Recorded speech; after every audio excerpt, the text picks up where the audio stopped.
तो दोस्तों आज हम BEVAE जिसका कोड नंबर 181 है उसके हम आंसर की देखने वाले हैं। तो कौन से करेक्ट है और कौन सा आपका गलत है आप मिला सकते हो।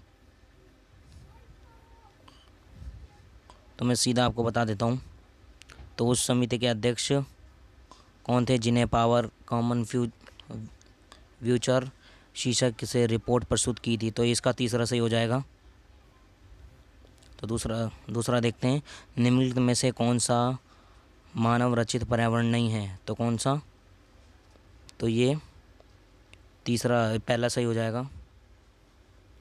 तो तीसरा देखते हैं, 1992 में पर्यावरण और विकास पर संयुक्त राष्ट्रीय सम्मेलन UNCEF आयोजित किया गया था। तो किस में किया गया था, तो ये तीसरा है, तो इसका रियो। तो चौथा देखते हैं,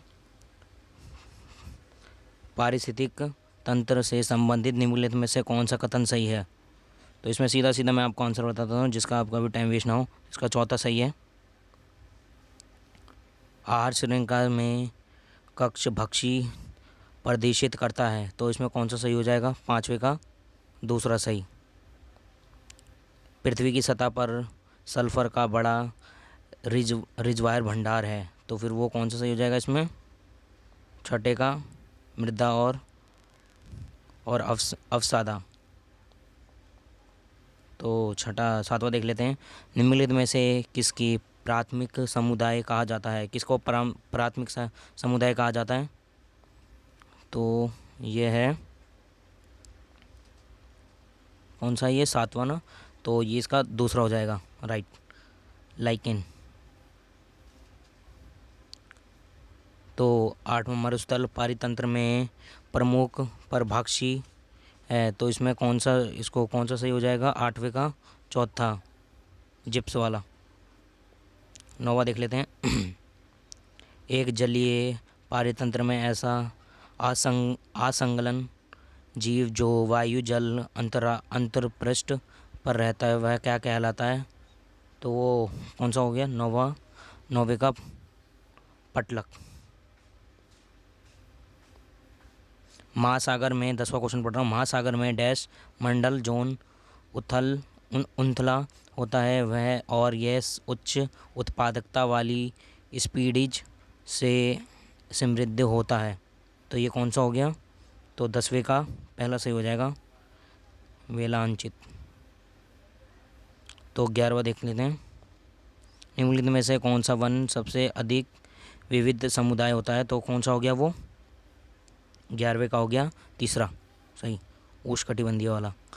तो देख लेते हैं 12वां, पौधे से वाष्प के रूप में जल की हानि होती है क्या कहलाती है। तो हो गया चौथा से हो जाएगा ये, वाष्पोत्सर्जन।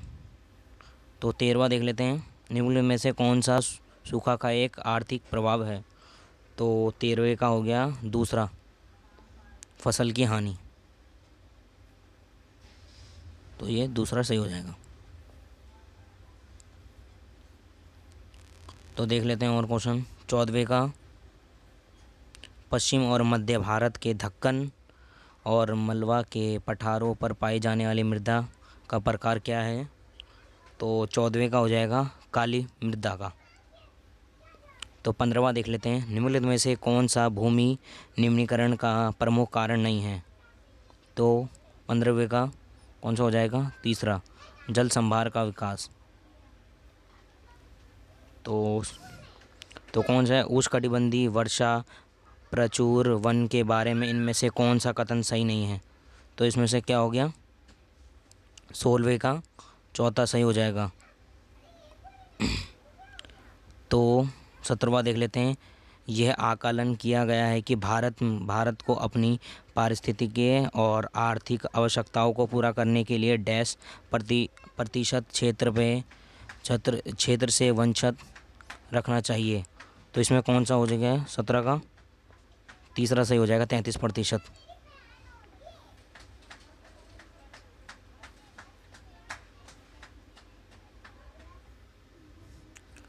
तो देखें 18वां क्वेश्चन देखें, तो NTFT का पूरा नाम क्या है। तो ये हो गया इसका दूसरा सही, गैर लकड़ी आधारित वन उत्पाद। तो 19वें का देख लेते हैं। उनका विविधता की मूलभूत मुद्रा कहा जाता है। किसे कहा जाता है? तो ये हो गया 19वें का कौन सा? पहला सही, आनुवांशिक विविधता। तो 20वां देखते हैं। भारत में निम्नलिखित में से कौन सा जैव भौगोलिक क्षेत्र सर्वाधिक क्षेत्रफल में फैला हुआ है? तो 20वें का हो गया, ये हो जाएगा दक्षिण प्रायद्वीप वाला। और 21वां देखें तो भारत के लगभग 2/3 स्थानिक पादप सीमित हैं। तो वो कौन सा हो गया? हिमालय वाला। तो हिमालय वाला हो गया कौन सा? 21वां। तो 22वां देखते हैं।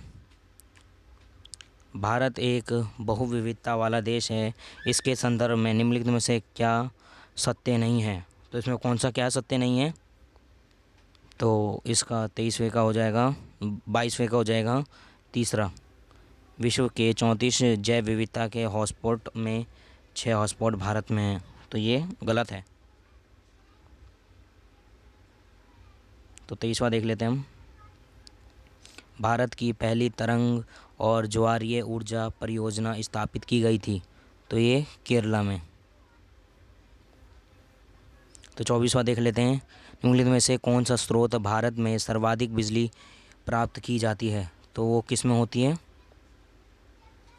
तो ये 24वें का हो गया तीसरा, कोयले में। तो ग्रामीण भारत में ऊर्जा के निम्नलिखित में से किस स्रोत का अधिकतम उपयोग किया जाता है? तो वो कौन सा हो गया? तो ये हो गया 25वें का हो जाएगा चौथा, बायोमास और जीव मात्रा। 26वां देख लेते हैं। वह अधिकतम जनसंख्या जिसे प्रौद्योगिक के दिए गए स्तर पर पृथ्वी के संसाधनों द्वारा समधित किया जाता है क्या कहलाता है? तो वो क्या हो गया 26वें का? ये हो जाएगा तीसरा, जैव भौतिक वाला। इसका ये तीसरा सही हो जाएगा, जैव भौतिक वाला। निम्नलिखित में से कौन सा प्रजाति चयनात्मक विनाश का एक उदाहरण है? तो क्या है? यात्री कबूतर। ये हो जाएगा पहला ठीक। 28 का देख लें। निम्नलिखित में से कौन सी भारत के अर्धशुष्क क्षेत्र में पाई जाने वाली आक्रमण प्रजाति है? तो ये कौन सी हो गई? कांग्रेस घास। तो 28वें का दूसरा ठीक हो जाएगा। तो 29वें का देख लेते हैं। निम्नलिखित में से कौन से जैव विविधता का बाह्य स्थल संरक्षण नहीं है? तो इसमें पूछा है नहीं है, तो इसमें कौन सा सही हो जाएगा? 29वें का एक, बीज बैंक। तो ये नहीं है।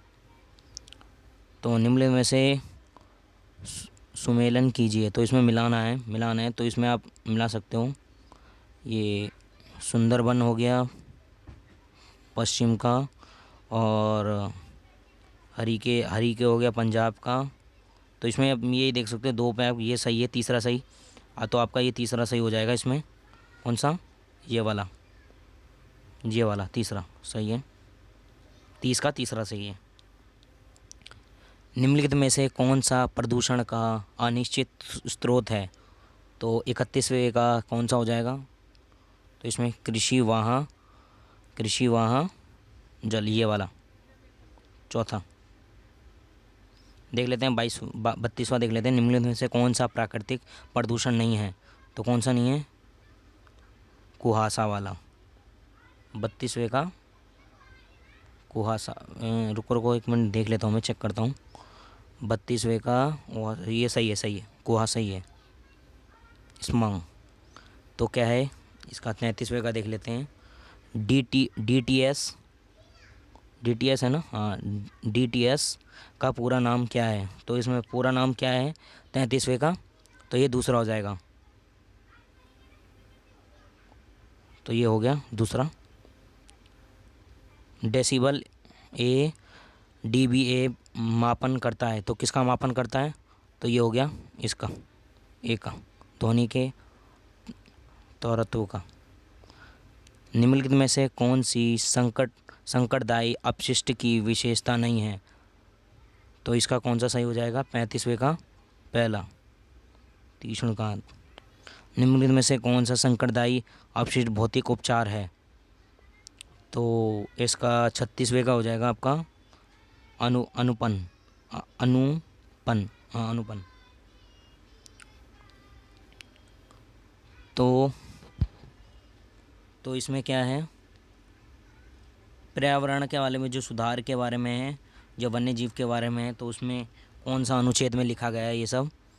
तो इसमें सीधा मैं आपको बता देता हूँ, ये है 43वां क्वेश्चन। तो इसका हो गया दूसरा, अनुच्छेद 48A। 10,000 ईसा पूर्व से लगभग 1800 ईसा पूर्व के बीच जनसंख्या में वृद्धि के लिए जिम्मेदार प्रमुख कारक व्यापक रूप से इस कारण थे। तो इसमें कौन सा सही होगा? इसमें हो जाएगा आपका 44 का ए सही। बढ़ती जन्म दर कृषि और वृद्धि के अनुरूप थी। तो 46वें का क्या हो गया? किसी रोग को आनुवांशिक नहीं माना जाता। किसको नहीं माना जाता आनुवांशिक रोग? तो ये तीसरा हो गया। तो 46वां देख लेते हैं, मिलान का है। तो इसमें ये तो लू वाला तो हो गया, इसमें तीसरे में इसमें हो गया, और जैविक वाला हो गया पहले वाले में। तो ये आप दो मिला सकते हो। तो ये आपको पता है ये वाला मिल रहा है, ये वाला मैं आपको पॉइंट आउट कर देता हूँ, ये तीसरा। तो ये तीसरा सही है, 46वें का तीसरा सही है। साइलेंट वैली, शांत घाटी इस नदी पर स्थित है। तो कहाँ पर स्थित है? कुंती पर। तो एक बार मिला लेते हैं, 47 का चौथा सही है एकदम। निम्नलिखित में से कौन सा पर्यावरण निश्चित नीति शास्त्र के नए नियमों को बनाने के लिए एक कारक नहीं है? तो कौन सा नहीं है इसमें से? वैज्ञानिक और प्रौद्योगिकी उन्नति, तो उसमें नहीं है। और ये जितने भी बचे पर्यावरण के नए प्रभाव, बढ़ते नैतिक सरोकार और प्रकृति के लिए नई जानकारी, तो ये सारे सही हैं, बस इसको छोड़ के दूसरा। तो इसमें ये 48 का दूसरा हुआ हो गया।